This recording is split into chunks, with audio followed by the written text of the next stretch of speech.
Amahoro y'Imana nabane nawe wakoze subscribe kuri Feza TV show. Uyu ni wa mwanya mbagezaho utuntu n'utundi tugera ducicikana hirya no hino mu binyamakuru bigiye bitandukanye, haba mu Rwanda, hanze y'u Rwanda hose ngerayo. So uyu munsi rero ntabatindiye, ngira ngo muri kubibona ko duherereye ku rukiko rukuru, aho twagiye kureba urubanza rwa Bishop Gafaranga aho rugeze.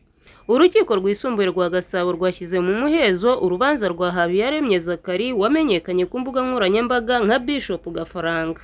Bishop Gafaranga niwe wisabiye ko urubanza rwatangiye kuburanishwa mu mizi rwashyirwa mu muhezo. Asobanura ko ibivugirwamo mu rukiko birebana n'ubuzima bwe bwite n'umuryango we. Bishop Gafaranga yagize ati, ndasaba ko uru rubanza rwashyirwa mu muhezo kuko rurebana n'umuryango. Ubushinjacyaha nabwo bwavuze ko uru rubanza ari urw'umuryango, bityo ko urukiko rwabifataho icyemezo. Umushinjacyaha yagaragaje ko icyifuzo cya Bishop Gafaranga kiri mu burenganzira umuburanyi yemererwa n'itegeko. Asaba ko abari mu cyumba cy'iburanisha bose basohoka urubanza rugakomereza mu muhezo.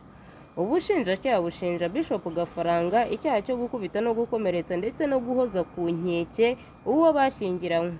Ibi byaha ashinjwa kubikorera umugore we Annette Murafu.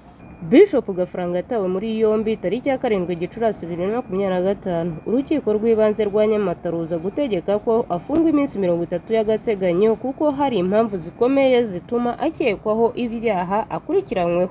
Yaje kujuririra icyo cyemezo mu rukiko rwisumbuye rwa Gasabo, ariko narwo rushimangira ko akomeza gufungwa by'agateganyo. Mu gihe Bishop Gafaranga yaburanaga ifunga n'ifungurwa ry'agateganyo, nabwo urubanza rwe rwashyizwe mu muhezo kubera ko byari byitezwe ko ruvugirwamo ibirebana n'ubuzima bwite bw'umuryango we. Komeza kugubwa neza rero nshuti wowe twabanye muri aya makuru. Njye wakugezagaho aya makuru nitwa Irebe Aisha.